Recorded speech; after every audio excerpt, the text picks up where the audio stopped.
Hello everyone and welcome back. So today we are going to do more examples on 2D frames, and in these examples we are going to use a direct approach to build a stiffness matrix for a system. So we'll try to avoid building a stiffness matrix for each individual element. So this is like a more direct approach. So in this case, what we're going to do is we're going to take a degree of freedom and displace it by 1 unit and find out the relevant stiffness coefficients. This is like a much more fun way of solving the problems, and it gives more physical insight into the problem. So let's get started. We have already looked at the stiffness coefficient for beam elements. For example, if we have a beam element like this with I node and J node, and if we displace the I node by Vi is equal to 1, so vertical displacement at the I node is 1. These are the stiffness coefficients, okay? And we have seen like how these numbers come from. And similarly, we can take the I degree of freedom and rotate it by 1 unit, and these are the stiffness coefficients. These are important numbers, and you should actually try. Maybe one good idea is to print these stiffness coefficients when you're solving these problems, because you can directly use these numbers in your problems. So this is for a beam element. So actually, but we can easily take this beam element and convert to a column element by just rotating it by 90 degrees. So this is the beam element. I rotate it by 90 degrees, and then it becomes a column element. So clearly, these are the stiffness coefficient for the column element. In this case, the I node is displaced by 1 unit. In this case, there is a rotation at the I node by 1 unit. Okay, and these are the corresponding stiffness coefficients.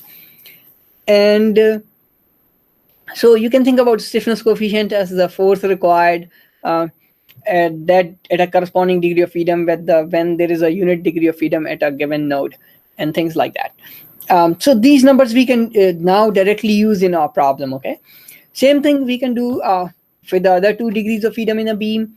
So here this is a Vj is equal to 1, here theta j is equal to 1, and we can still rotate them by 90 degrees and get the stiffness coefficients for the corresponding column element. So in this case, the j node is displaced by 1. In this case, there is a rotation at j node by 1, and these are the stiffness coefficients that we can directly use in our problem. You can see that here these stiffness coefficients are only for flexural effects. For the axial effects, we already know the stiffness of the member is EA by L. Okay, so we can use that number directly. Okay, I have not included the axial stiffness coefficients in these figures, but those are very obvious. Those are the same for bar members or for truss members. So now we can directly use these for, like, if we have a beam, we can use these numbers, and if we have a column, we can use these numbers, and again for beams these numbers, and column these numbers. So I would recommend that everyone should print these sheets for the when I go through the following lecture, so you have these sheets handy, and you can actually go and look back from where I get where I'm getting these stiffness coefficients when I'm trying to directly build the stiffness matrix. So all these numbers are actually used in the following discussion. And in some cases, actually the column member is not actually like vertical. So we can have a frame member that is like that is inclined at an angle. In that case, we can directly use the stiffness matrix. So this is the direct stiffness matrix of a frame member that is oriented at an angle theta. So once you calculate the correct angle theta, this is the stiffness matrix we can directly use. So we just need sometimes some specific coefficients from this matrix. So always remember, to get the right stiffness coefficient, you have to remember what is the ordering. So ordering of the degrees of freedom are ui, vi, theta I, uj, vj, theta j. Okay, so as long as we remember the ordering, we can pick up the right stiffness coefficient that is needed in a problem. And sometimes we have a brace member. So brace member is like a truss member, and for that case, we can just use the truss element stiffness matrix. So in this case, the ordering of degrees of freedom are ui, vi, uj, vj. There is no rotation degree of freedom for a truss element or for a brace element. So in this case, this is just a stiffness matrix of a truss element. Okay, so everyone is familiar with this stiffness matrix. So with this, Sometimes if you have to calculate the member forces, then you still have, in that case, you still have to calculate the entire stiffness matrix, okay? And this is after post-processing, after you solve the problem. If the member forces are needed, remember that member forces for beam or frame elements are always calculated in the local coordinate system. So in this case, you have to calculate pxi, pyi, mi, pxj, pyj, mj is equal to this stiffness matrix times the displacement in the local coordinate system plus the fixed end forces, okay? So this is the calculation of member forces for frame elements. And with this, let's get started. So the first example is the one that we have already covered, but by using a different method. So in this case, we are going to use the more direct method to solve the same problem.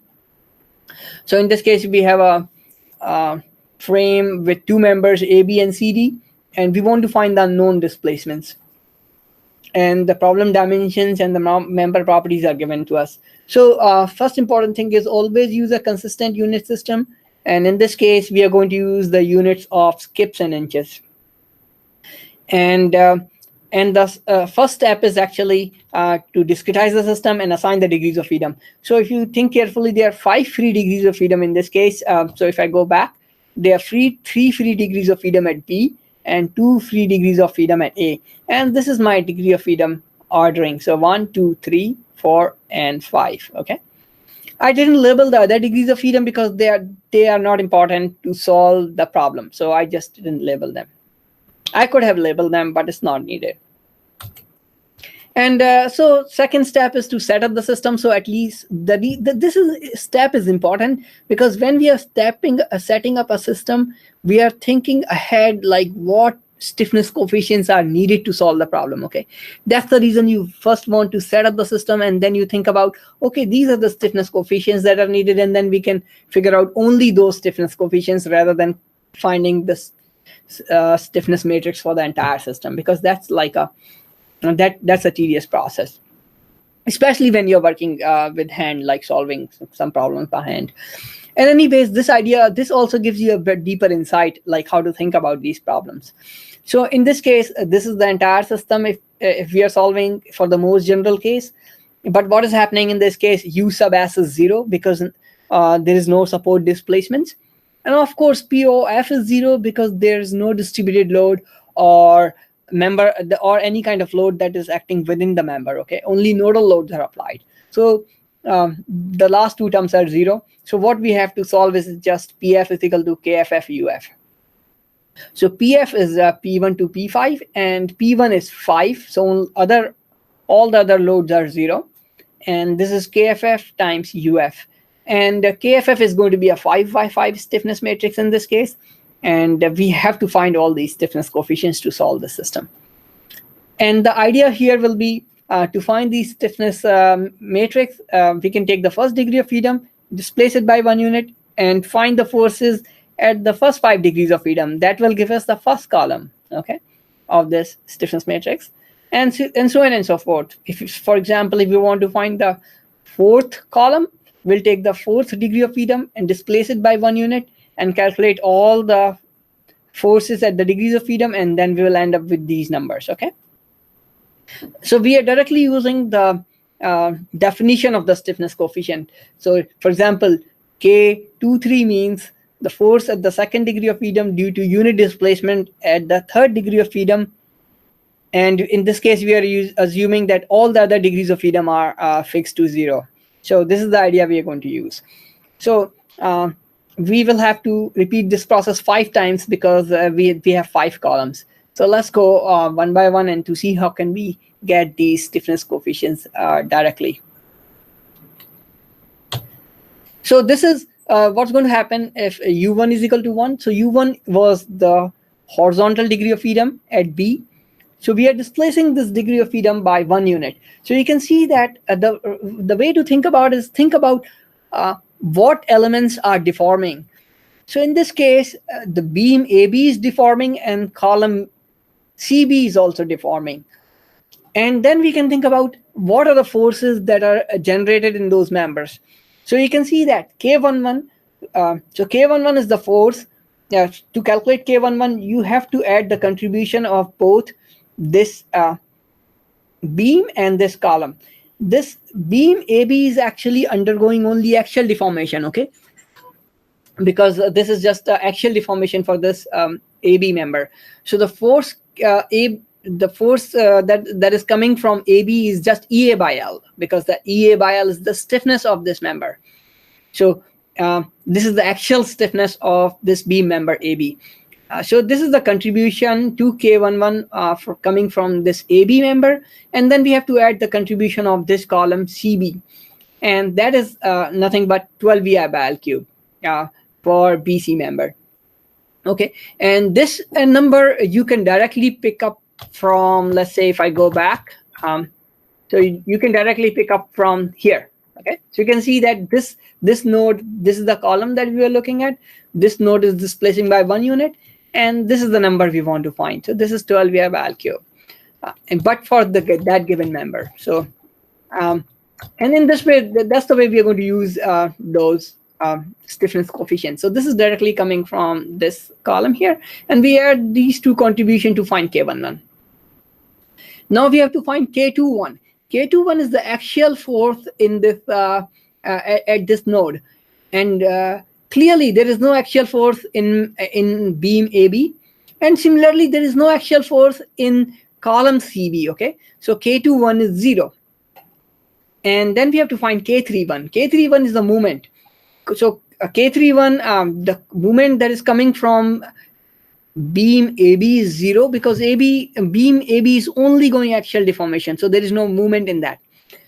But K31 comes from this column BC, and we have to add that contribution, and that is, if you go back and check the stiffness coefficient, that is actually 6 CI by L square. So we took that number and put it here. So this is the contribution from coming from this column BC.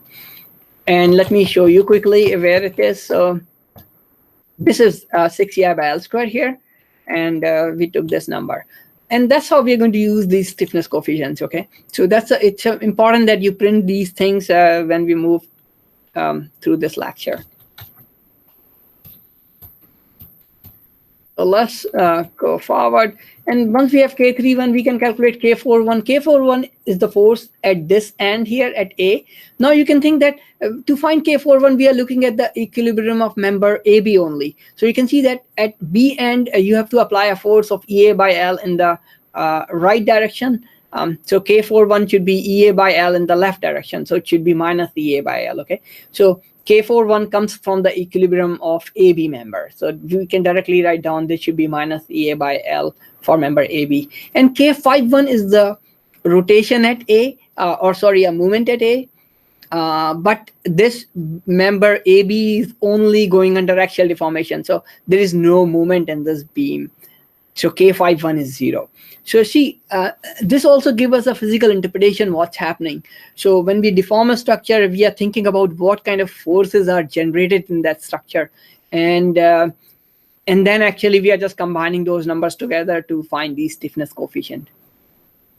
So this is how we can get the stiffness coefficients. And this actually, all these numbers goes in the first column, because now we have K11, K21, K31, K41, K51. So we actually know all these numbers in the first column of KFF. And then to find the second column, we are going to put U2 is equal to 1. Now we take the second degree of freedom and move it by 1 unit. So in this case, what's going to happen? You can see that this column is actually undergoing axial deformation, while this beam is going like a shear deformation, like we are just taking this node and moving it by 1 unit, okay?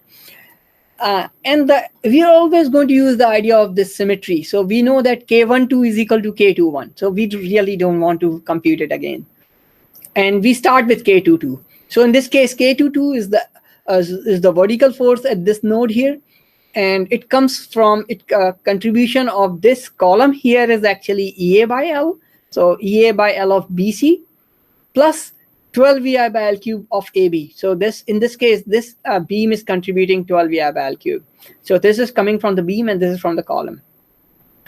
This movement is actually K32 and it comes only from the beam. So the column does not have any movement.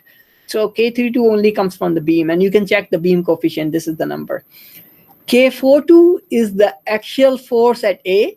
This beam is actually does not have any axial forces. Okay, you can check back this coefficient. So this is no. So K42 is 0, and K52 is minus 6 EI by L squared from A of AB. And this comes just from this beam, and you can check the stiffness coefficient again for this beam. This number is 6 EI by L squared. So now we have the second column of the KFF, and now we go ahead and do the third degree of freedom. This is U3 is equal to 1. So you can see that when U3 is equal to 1, U3 was the rotation degree of freedom. So when we try to rotate, you have to be careful, because we are trying to rotate the now two members in this case. Because the rotation is applied at the joint at the degree of freedom at B, so both member rotates together, okay? Because this is a rigid joint. So in this case, you can see that the beam is also rotating and column is also rotating. And the direction of rotation is also important. So you can see that we assume that anti-clockwise is a positive direction. So I'm drawing the rotation in the right sense also, okay? And then we have to just get the stiffness coefficients for these two configurations and add them together. Again, we are going to get K13 and is equal to K31 from symmetry, and K23 is equal to K32 again from symmetry. So we are not going to calculate these numbers again. We start with K33. So K33 is contribution of this beam and this column. It's actually, by now you should remember that for rotating anything, you need 4 EI by L. So it's a 4 EI by L for this beam and 4 EI by L for this column, okay? So this is how we can get these two numbers. And K43 is the axial force in this beam AB. And actually, there is no axial force because this is the axial force applied at A. There is no axial force in this beam. So K43 is 0. And K53 is actually 2 EI by L for member AB. And you can check this number from the coefficient, from the beam coefficients, and you will see that this is the right number. And now you can see that now we have the third column for the stiffness matrix, and we go ahead and calculate the fourth column. The fourth degree of freedom is the x direction movement at A node. So we just take this degree of freedom and displace it by 1 unit. And first three coefficients come from symmetry, so we don't have to recompute them. K44. So if you think about what is happening in this case, in this configuration, the column is not even deforming. So there is no forces in the column. So don't even think about the column. So all the forces are actually in this beam here. And this beam is only undergoing axial deformations. So actually, there is not going to be any movement or shear in this beam. Only the axial forces are going to be there. So you can see that K44 should be just EA by L of AB, because EA by L is the axial stiffness of the beam, and that's the force that is required to displace this node by 1 unit, okay? And of course, all the other degrees of freedom are fixed. And now we already know that there is only axial force on this beam, so K54 should be 0, because K54 is the moment. So K54 is 0. So this is a very simple degree of freedom, because only one stiffness coefficient is non-zero. Others are we found first three from symmetry anyways, and the last was 0. And then only the last configuration is left, that is U5 is equal to 1. So in this case, there's a typo here. This should be U5. I'll fix this thing. I'll remove this thing. There's a small mistake here. But the figure I have drawn is correct. So there's a rotation, and we are only interested in finding what is this number K55. And this is actually 4 EI by L for this beam. So it's 4 EI by L for AB, okay? We can easily find this number. And the first four numbers come from symmetry. So we are using the symmetry conditions, and so we are not recomputing them again. And after this actually completes the calculation of KFF, and then we can put all the entries in KFF and do the solution. So this is the solution process. This is our PF, this is the KFF we just found, and times UF. So we want to find u1 to u5. So we have to just take this inverse of kff and multiply it by this pf, and this is the solution. And actually this is the same solution that we obtained last time, so the solution is not changing. It's only the way we are calculating kff is a little different. Okay, and I hope that you understand the idea behind this assembling the stiffness coefficient. Most important thing is that we are directly using those coefficients. So if you can, if you have them on your side, you can actually think about it in a better way, how I'm getting those numbers. And let's try to go and let's try to do a more interesting example. So this is the example we did last time also, but using a direct method. Now we want to apply actually last time we did like the full method with building the element stiffness method and everything. Now we want to apply a more direct method and solve the problem. So problem is the same, and we want to find, in this case, the unknown displacements at B. So there are 3 unknown displacements at B, and we want to find all of them. But you have to remember that there is some support settlements. Okay. So again, first we want to set up the problem. So let's see what are the degrees of freedom and everything else. So this is the way I'm discretizing the system. So I'm discretizing into 2 elements, and I label the free degrees of freedom first. So the labeling is U1, U2, U3, and then U4 and U5. See, I'm not labeling the other degrees of freedom. Only U4 and U5 are labeled because those are the supported degrees of freedom where the displacements are non-zero. For all the other supported degrees of freedom, the displacements are 0. So those are not needed in the solution process. Only the non-zero supported degrees of freedom are needed. So I just labeled U4 and U5. And then I set up the system. So in this case, this is how the system looks like, but we have 3 free degrees of freedom. So PF is P1, P2, P3. KFF is going to be 3 by 3 stiffness matrix times U1, U2, U3. And then we have to KFS, US, I'm just simplifying this algebra like this. And we have done it earlier also. Because only U4 and U5 component are non-zero, so I'm just taking K14, K24, K34 multiplied by U4 plus K15, K25, K35 multiplied by U5. And this these 2 calculations give us KFS US. Okay, so KFS US I have simplified in this form. Plus POS, because in this case they are member loads, because there are some loads acting within the member. For example, this distributed load and this load acting at the center of the member AB. So now these 2 are going to contribute to POF. Of course, there is no nodal loads. So P1, P2, P3 are 0 in this case. Okay, so P1, P2, P3 are 0, but we have to find this stiffness these stiffness coefficients in blue to solve the problem. So clearly what we are going to do here is we are going to displace the first degree of freedom by 1 unit and calculate this column here, and the second degree of freedom and get displace the second degree of freedom and get this column, and displace the third degree of freedom by 1 unit and get this column here. But interestingly, we can also get these numbers by using the same process, because K14 is actually equal to K41. So actually when we are displacing the first column by when displacing the first degree of freedom by 1 unit, we can actually calculate K41 also, and K41 is equal to K14. So we are going to get these numbers by symmetry. Okay, so we'll use some symmetry conditions to get these coefficients. So in essence, what we have to do is we have to only displace the first 3 degrees of freedom by 1 unit and capture the required stiffness coefficients. So let's try to do it. In this case, you can see that the members are actually, one of the members inclined. So in this case, what we are going to do is we are directly going to use the 6 by 6 stiffness matrix of our frame element. So we are going to use this stiffness matrix directly for one of the elements. So I'll show you in a moment how I'm going to use it.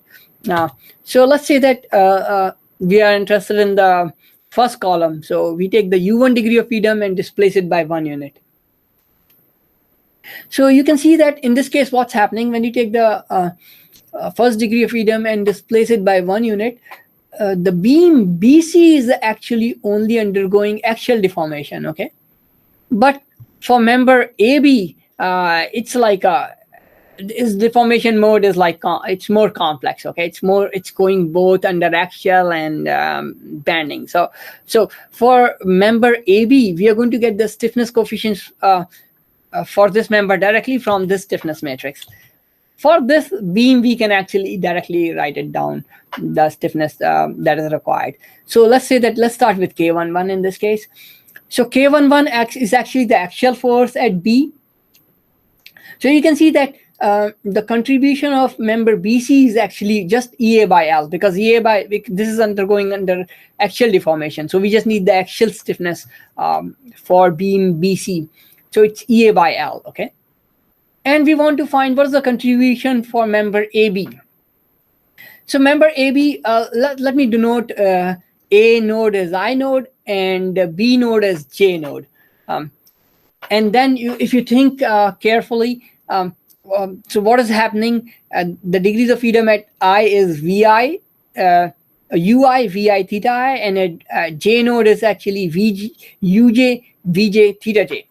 So what is happening for, if you think for this member AB, in this mode, UJ is 1. So what we are doing is we are doing the UJ is equal to 1, and we want to find these numbers here. And for this member, we already know what is CNS. So I already calculated CNS, assuming this is I, this is J. And actually, then I go to this stiffness matrix.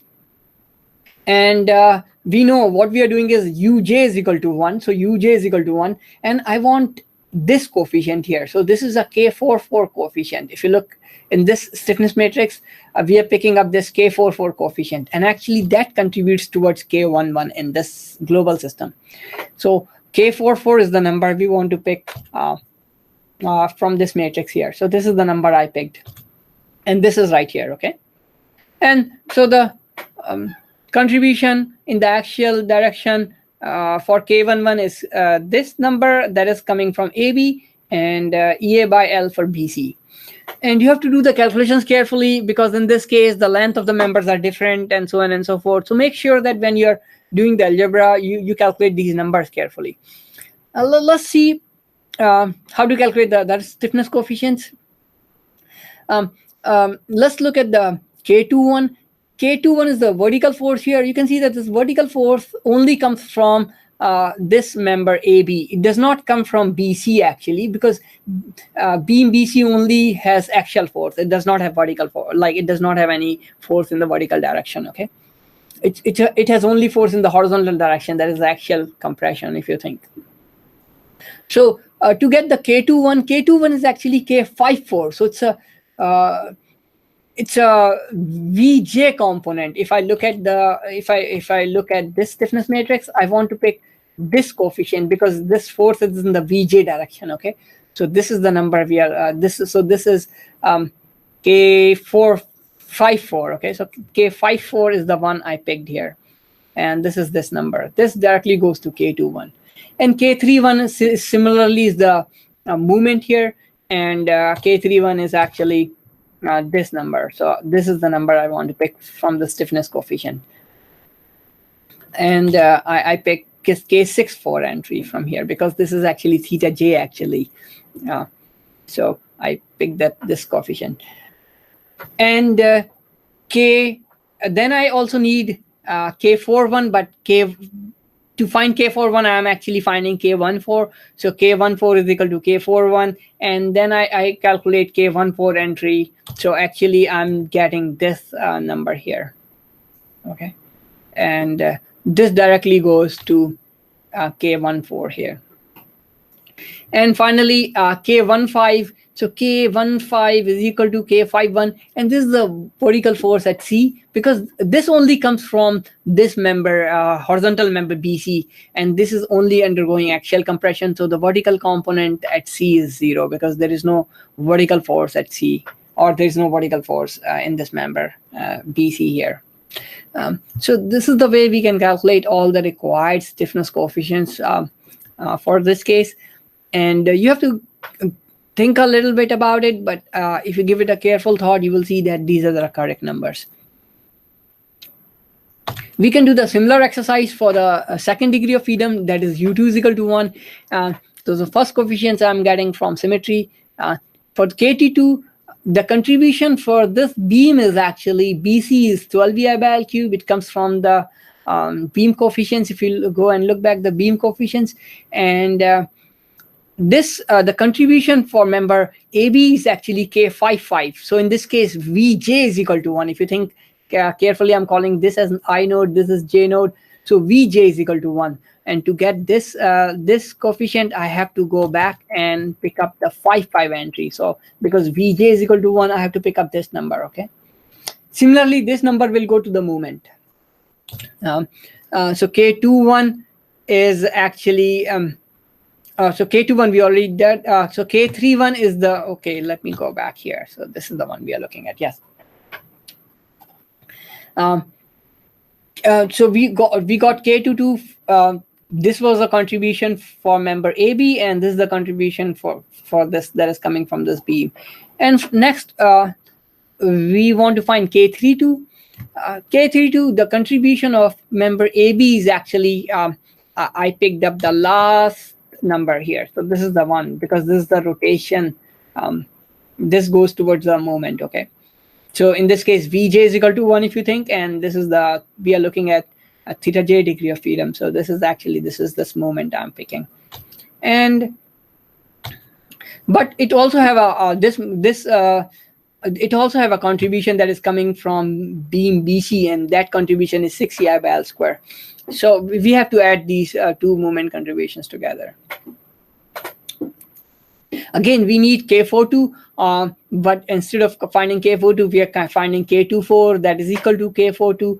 And this only comes from this beam member AB. And actually, this is K15. So we are looking at, you can think like we are looking at the UI degree of freedom. So so Vj is equal to 1, and we are looking at the UI degree of freedom. So this is the this is the coefficient I'm picking in this case. And next is K52. K52 only comes from this beam BC, because that's the only beam that is connected to C, and it's actually minus 12 VI by L cube. So this number is simple. It comes from this beam member BC. So you can see that this is the more direct way of building the stiffness coefficient by just looking where these contributions are coming from and picking them up carefully from a stiffness matrix. Rotation is actually a relatively straightforward degree of freedom. So in this case, we are rotating, in this case, the rotation is U3 is equal to 1. So the first two coefficients are coming from symmetry. We are not calculating it again. So K33 is 4 EI by L for this beam and 4 EI by L for this beam. So 4 EI by L for AB and 4 EI by L for BC. So if you want to pick from stiffness coefficients, this is K66. So it's still like, so we are picking up this coefficient actually here. It's 4 EI by L. But rotation component is simple. And K34 is, we want K43. So K43 is actually equal to K34. And here we are picking up K16, because you're thinking like theta j degree of freedom is 1 in this case for member AB, and we are looking at the first degree of freedom, or UI degree of freedom. So actually, I'm picking up this number here, okay? Because theta j is 1, you can think, and we are interested in what is happening at the UI degree of freedom. So this is the fourth. So I got this number directly, and K53 is equal to K35 is equal to K53, and this is directly coming from the beam stiffness coefficient. So this is minus 6 EI by L square for member BC. So this is all the stiffness coefficients that are needed, and now we can go ahead and solve the problem. And important thing is to make sure that you put the correct values of L and other properties, okay? Because the length of these members is different, so you have to just make sure that you're doing the algebra carefully. And next, we have to also assemble the PO vector due to fixed end forces. And in this case, we can do the exercise directly rather than using those transformation matrices. For instance, let's look at the member AB. There is a there was a load that is acting at the center, and we are only interested in actually the load at the 1, 2, 3 degrees of freedom. So I'm just focusing at the B point, because B is this degree of freedom. B corresponds to the degree of freedom, like 1, 2, 3. So the movement here is minus PL by 8. It's minus 750 kip inches, and the shear force is like 10 kips here. But this is actually acting at an angle, if you wish, theta to the vertical direction. Okay. So what I'm doing here is actually I'm taking this 10 kips and calculating its vertical and horizontal component. So I'm just doing a simple algebra. I know this angle theta here. So the vertical component is 8 kips and the horizontal component is 6 kips. But the actually, so you can see that if I want to calculate the in 1, 2, 3 direction, in the one direction the component is actually minus 6. So this is because this is oriented in the negative direction, so I have to put a minus sign here. So in the U1 direction it's minus 6, for U2 direction it's actually 8, and U3 is minus 750 kip inches. So this is the POF contribution of AB in 1, 2, 3.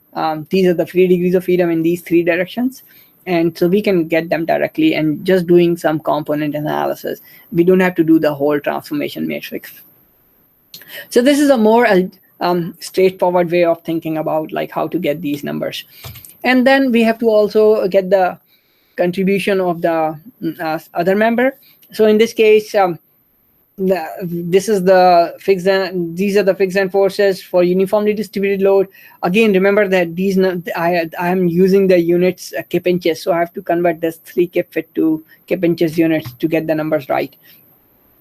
And I'm only interested in the I degree of freedom here, because I degree of freedom are the degrees of freedom at B. So the forces at I degrees of freedom like are horizontal is 0, movement is 1200, and vertical is 30 kips. So the horizontal force goes to the first degree of freedom, the vertical force goes to here to second degree of freedom, and the movement is goes to the third degree of freedom. So these are the contribution to POF from member BC. And finally, we want to get the POF contribution from both members. So I just add them together, a contribution of both members. And this is the POF vector for the entire system. Like contribution from both members. And now we have everything to solve the system. So we can go ahead and solve the system. Again, PF was 0 in this case. And so PF is equal to KFF times UF plus this was the contribution from U4. And in this case, I have to put the value of U4 was given to us 0.25. And similarly, U5 is given to us 0.4. So I have to put these numbers here, and I can solve this system for U1, U2, U3. So if I do the algebra, this is the answer, and we will get. So, and finally, this is the same answer we got last time also. So the answer is not going to change, only the method is different. And you can see that this is like a little bit more straightforward method to solve the problem. And actually, it's a little bit easier than doing a lot of algebra when we are trying to assemble the element stiffness matrices. So in this case, what we have done is we have just tried to assemble the information that is needed. So we didn't try to build all the information for the system. So it just simplifies the process a little bit. And next, we want to do another example. In this case, the example is about portal frames. And there are 2 cases I'm considering. In the first case, there is a frame with 3 members, 2 column members and 1 beam members. And there is some uniformly distributed load, and there is a horizontal load. And there is another frame in which I have added a brace member. Okay.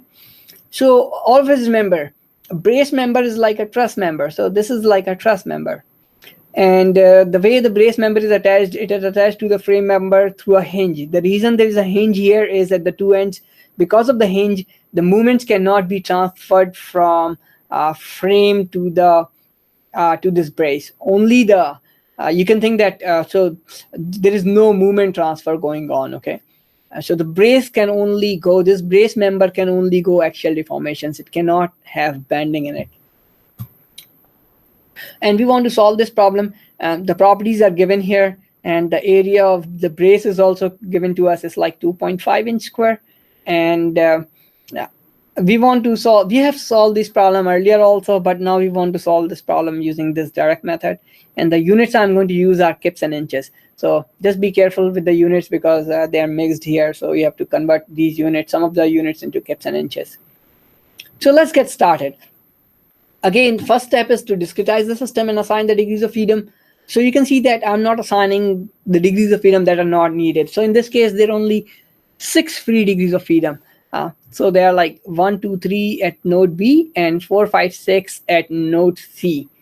And actually, the degrees of freedom are same for both the braced and the unbraced frame. So you can see that the bracing does not increases the degrees of freedom, okay?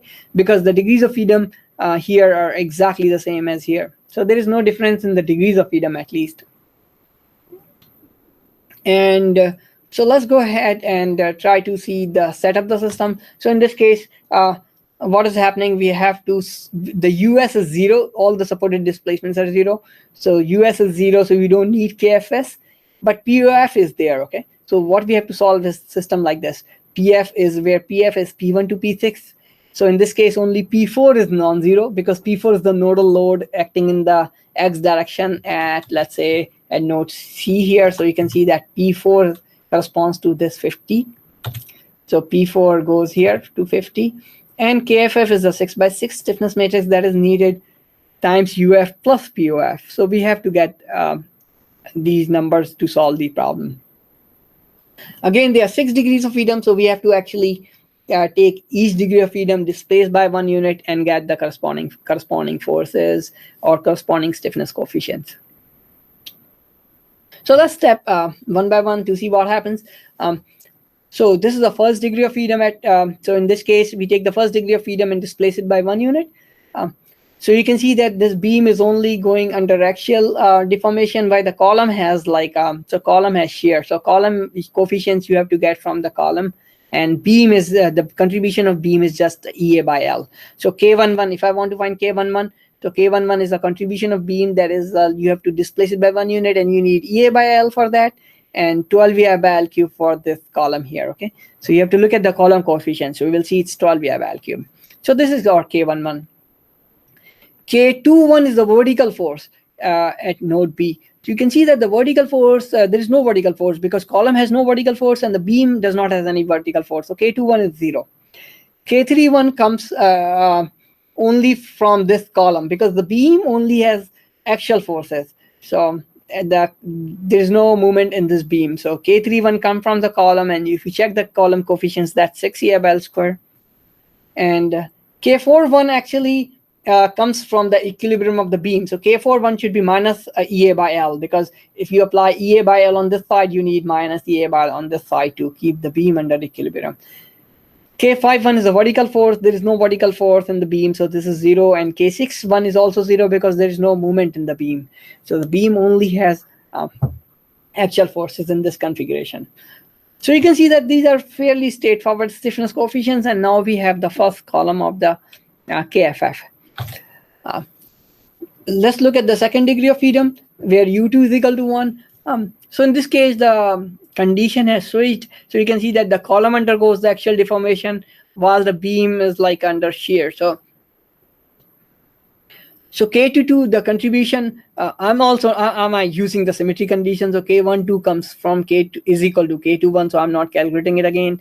So K22, the contribution is EA by L for this column AB, because that's just axial deformation, plus 12 EA by L cube for this beam member. Okay, so this is the calculation we have to do to find K22. K32 is the moment. It's only come from the beam because the column only has axial force. So this is 6 EA by L square for this. This is coming from this beam. K42 is the axial force. This beam does not have any axial force. So K42 is 0 because there is no axial force that is there. K52 comes from the beam. It's minus 12 EA by L cube, and K62 again comes from this beam BC. This is minus, 6 EA by L square for BC. So these two contributions just come from the beam. Now we have the second column of the stiffness matrix. So let's look at the third degree of freedom here. So third degree of freedom is U3 is equal to 1. So this is a rotation. And again, because this is a rigid joint, so when you rotate it, you have to rotate both members, okay? So I'm not looking at these first two coefficients. They come from the symmetry. K33 should be 4 EI by L for this column and 4 EI by L for this beam. So I just added the 4 EI by L coefficients for beams and columns. And K43 is the axial force in this beam. You can see, go back and see there is no axial force in this beam when you rotate it. So axial force is 0. K53 comes from the beam. It's minus 6 EI by L square. And K63 again comes from this beam. This is 2 EI by L for BC. So these two numbers come from this beam here. This column is not even, this column in this brace does not deform. So they don't have any forces. They don't contribute to any of these stiffness coefficients, okay? And same thing was true in the earlier cases. These braces and columns were not deforming. So they were not contributing to the stiffness coefficients. Now, you will see that for the next calculation, we are going to use this stress element stiffness coefficients. So just keep in mind, this is what we're going to use again. So in this case, let's see what is happening with U4 is equal to 1. When U4 is equal to 1, actually the brace also deforms. So brace deforms, this beam deforms, and the column deforms, okay? This column AB doesn't deform. First three coefficients are coming from symmetry, so we are not recalculating them. We are looking at K44. So K44, the contribution comes from this beam BC. It's EA by L for this BC because this is just axial deformation in this beam.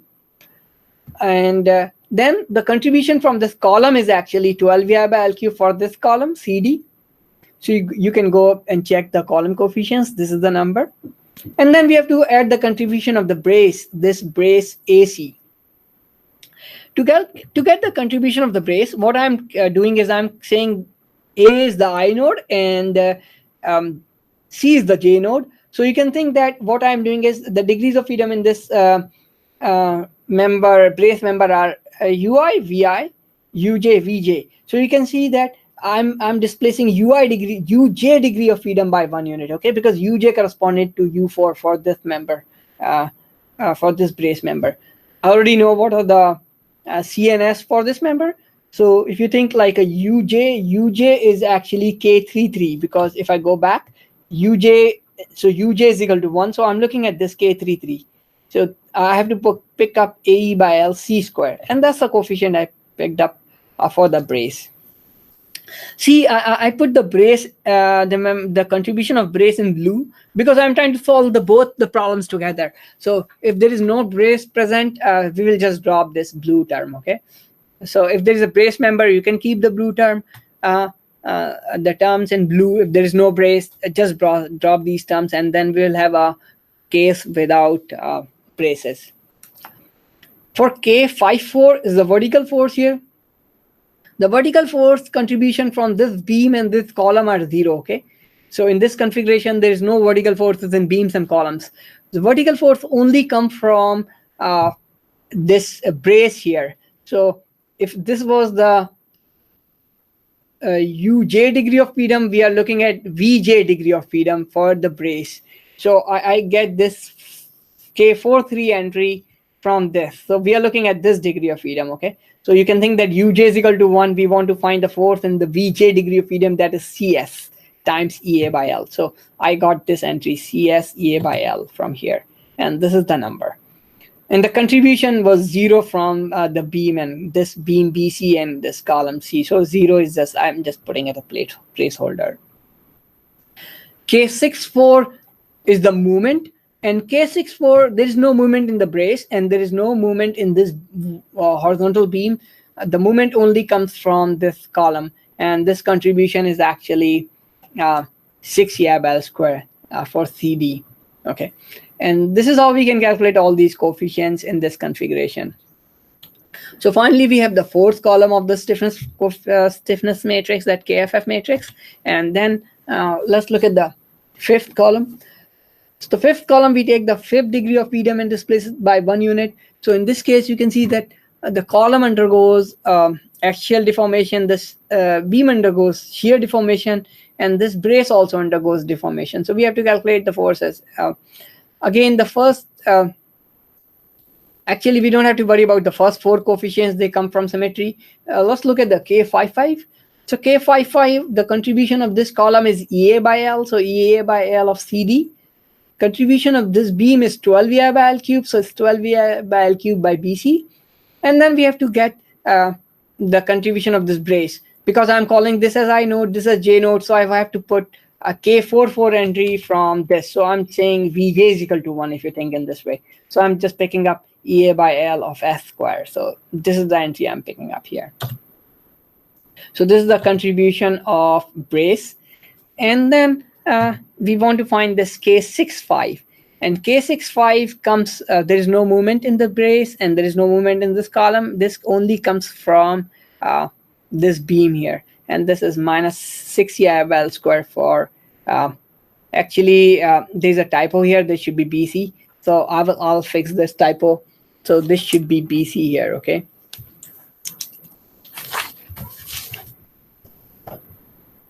Again, I'll fix this typo before uploading the slide, and let's move forward.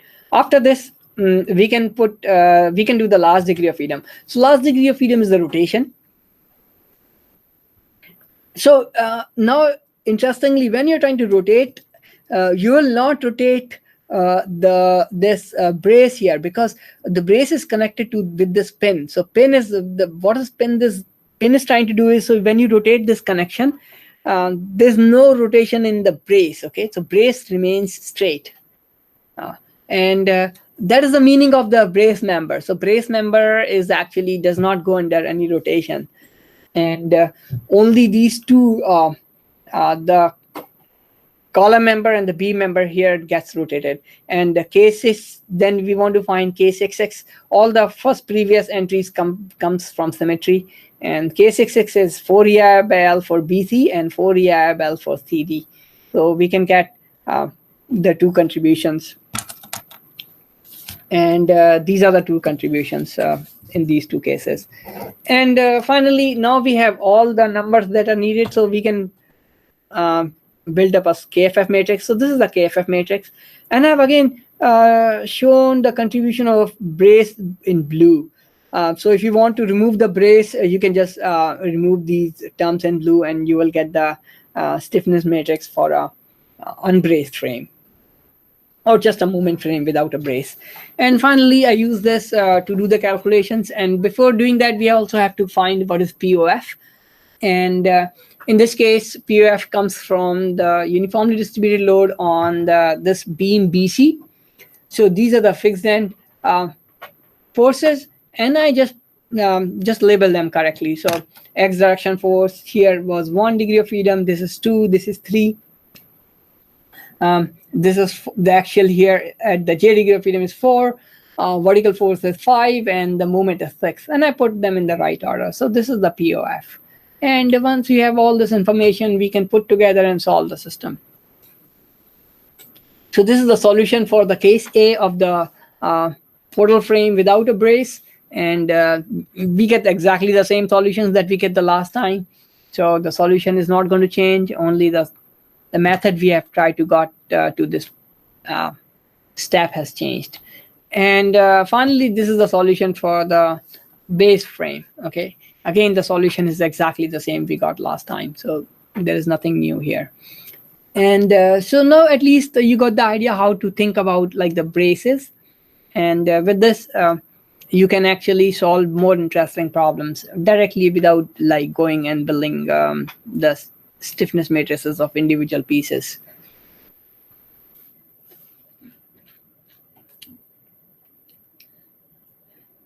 In this last example, we are again considering a portal frame, but there's an interesting thing I have done in this portal frame. I have introduced the hinge at C, at this connection C. And you can think of hinge as a shear tap connection. So from like, if you remember your course in steel design, you might have heard about movement connections and shear tap connections. So you can actually model a shear tap connection as a hinge.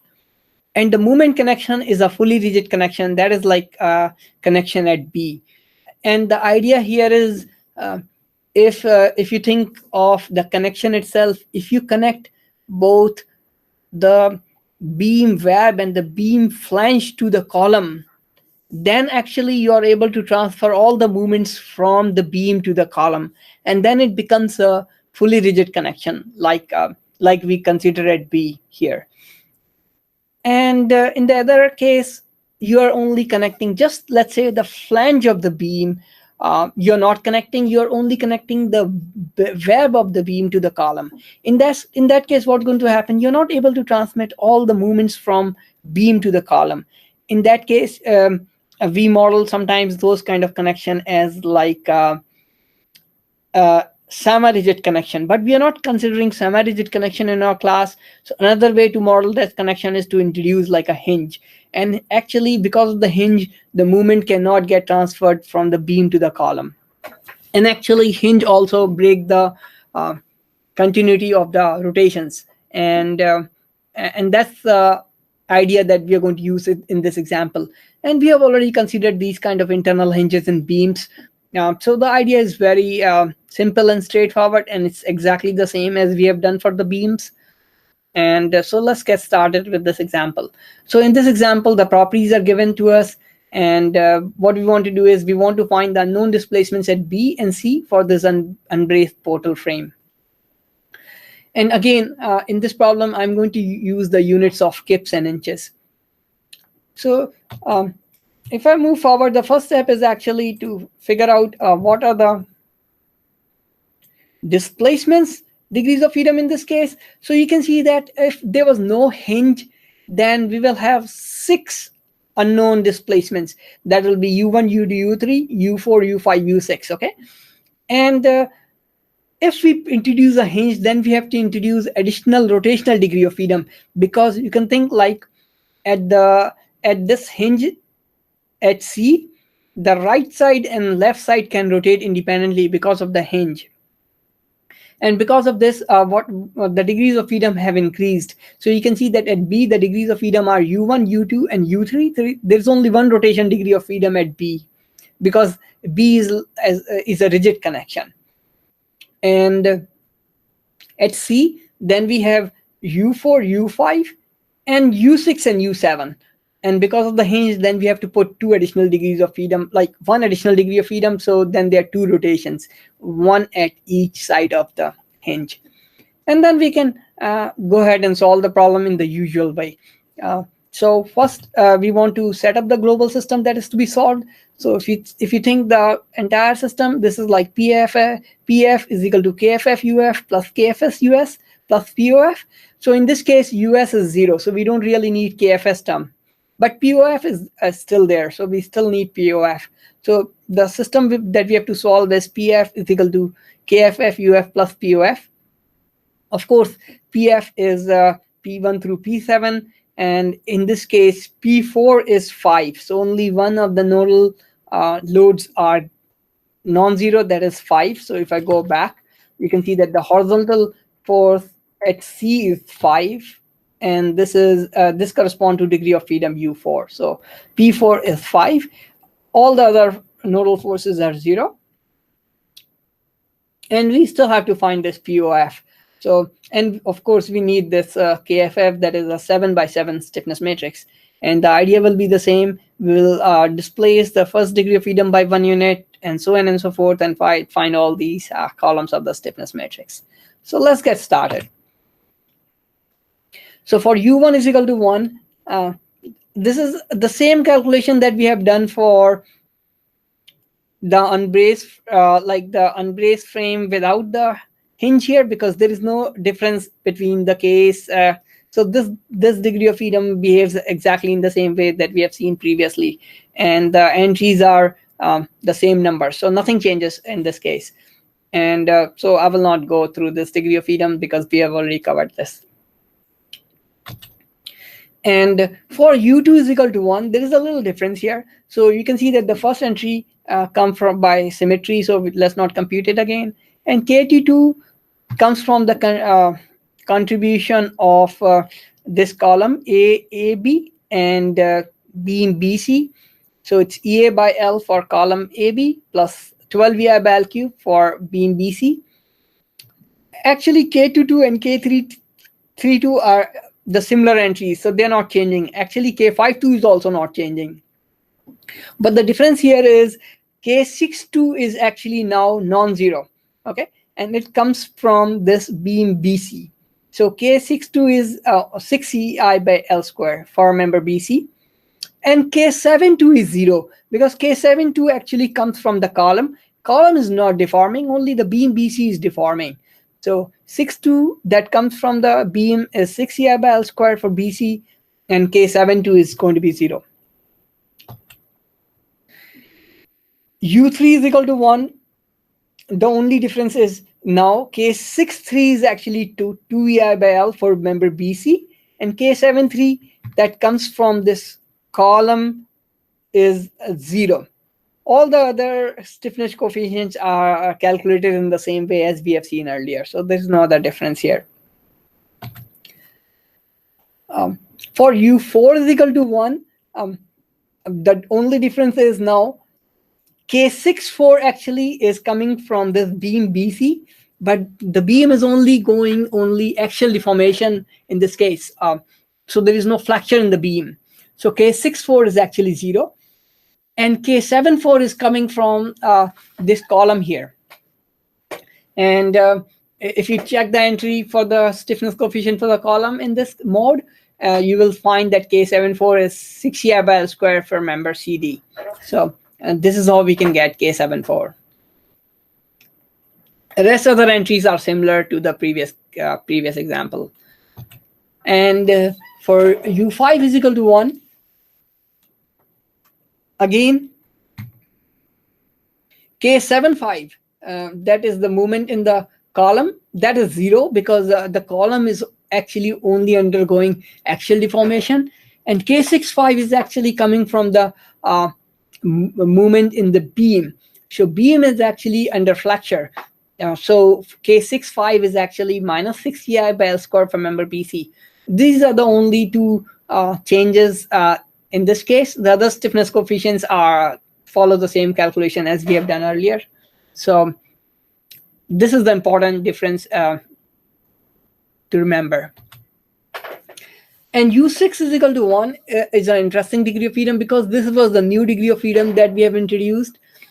So if you compare the case where at C there was a rigid connection, so you can see that when there is a rigid connection, there is only one rotational degree of freedom. Then both of these members rotate together. So if there is no hinge at C, let's say there is no hinge here, then both these members would have rotated together. But because of the hinge, there is a break in continuity of the rotation. So actually we can rotate these beam and columns independently. So you can see that for U6 is equal to 1, now I am just rotating one of these members. And we just want to find what is K66. That is actually E4 EI by L for member BC. So this is a simple calculation. And again, K76 come from the column, but column is not even deforming. So K76 is 0. Okay. The rest other calculations they follow the similar ideas that we have done earlier. So those are easy to figure out. And for U7 is equal to 1, again, compared to the case when there is no hinge, we have to rotate both of these members. So you can see that we can rotate this 7th degree of freedom independently of 6th degree of freedom. And then K77 is just the contribution of this column. Other entries come by symmetry. So K77 is 4 EI by L for this column CD. And this is how we can get all the stiffness coefficients for the structure. Finally, this is the KFF. And now to solve the structure, we also need the POF. So these are the fixed end forces for member BC. And here you can see that I have to just put the correct degrees of freedom at this for these forces. So axial force is 0. So axial is the first degree of freedom, shear at I end of this member is actually 2 degree of freedom, and the moment is the third degree of freedom. And then the thing is the axial at J is 4, and the fifth degree of freedom is the vertical force here, 20, and the moment here is actually sixth degree of freedom. Okay, so this is sixth. That is the important distinction, because seventh degree of freedom is actually at the end of the column. It's not at the end of the beam. And we are looking at the fixed end forces at the beam. So actually, the movement goes to the sixth degree of freedom, not the seventh degree of freedom. And so this is the important difference here. So this is the fixed end forces, POF. And I just put forces in the right order. And once we have this, we can go ahead and finish the calculation. And this is the calculation we have to do. So this is PF from P1 to P7, KFF, UF plus POF. And if we solve the system, we can find all the degrees of freedom here that are unknown. So U1 is equal to UB, U2 is equal to VB, and U3 is equal to theta B. So these are the 3 degrees of freedom at B, and so on and so forth. You can see that at C, there are 2 rotations. One is at the left side of this hinge. I'm calling it U6 is equal to theta CL. L here means left, and U7 is the rotation at C and I'm calling theta C at right, as the right side of this hinge. And you can see that because of the discontinuity in the rotation, you can see that these values are different. Okay. Here I'm displaying the shape of this, like the deformed shape with a magnification factor of 20, and I'm comparing to the case where there was no hinge. So clearly you can see that when there is no hinge, the joint moves or joint rotates together, like both the members rotate together. But when there is a hinge, then these like this column and this member at this end, C is able to rotate independently. So there is a break in discontinuity at this and at this node C. Discontinuity in the rotation.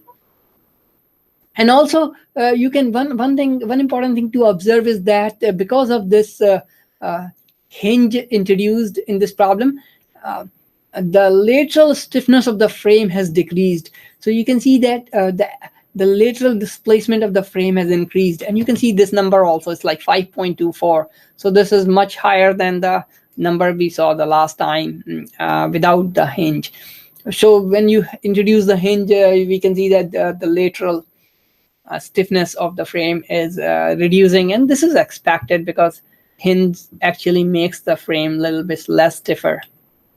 So we expect more displacements. And with this, I would also like to end this lecture with some additional remarks here, and these are important remarks. So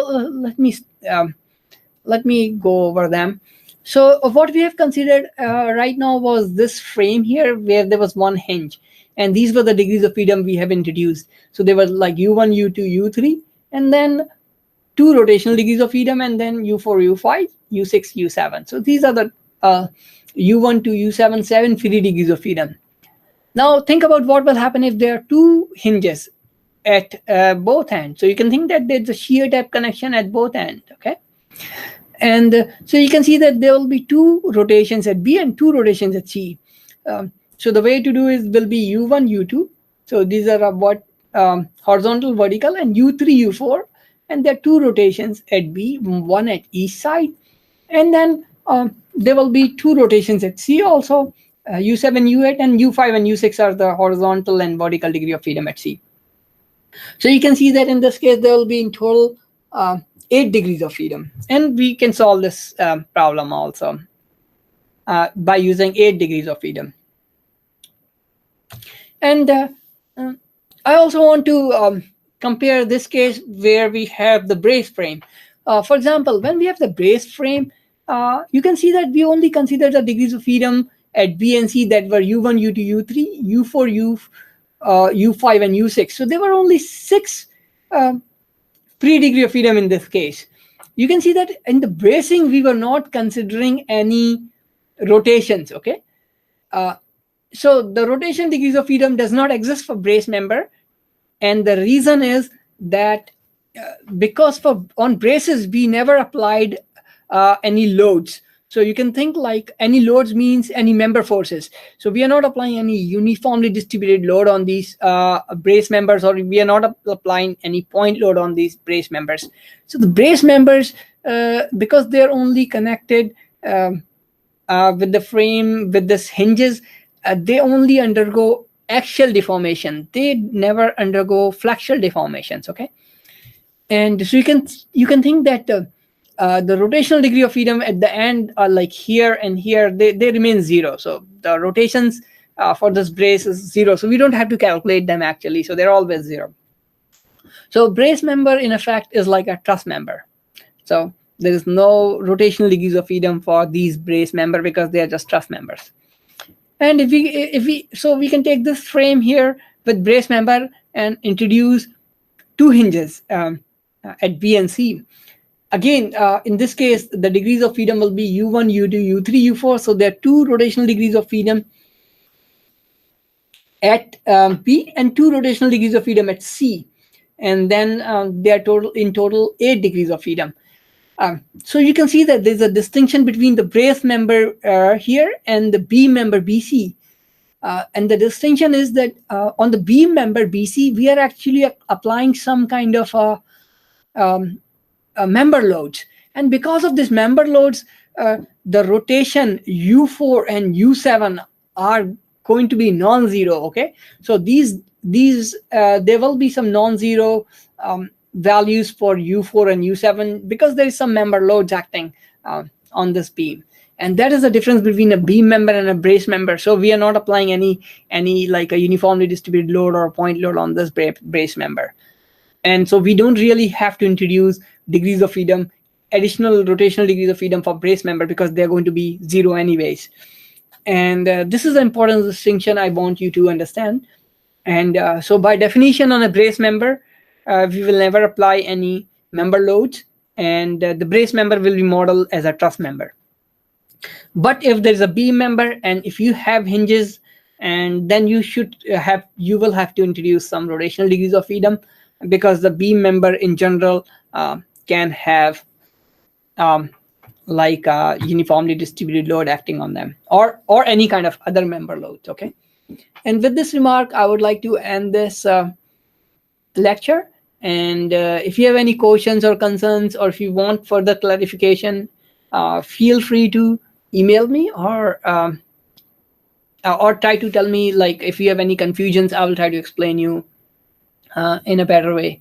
But I hope that this helps you to understand how to use this method in the correct way. And I will then see you in the next lecture, and have a great day then. Bye-bye.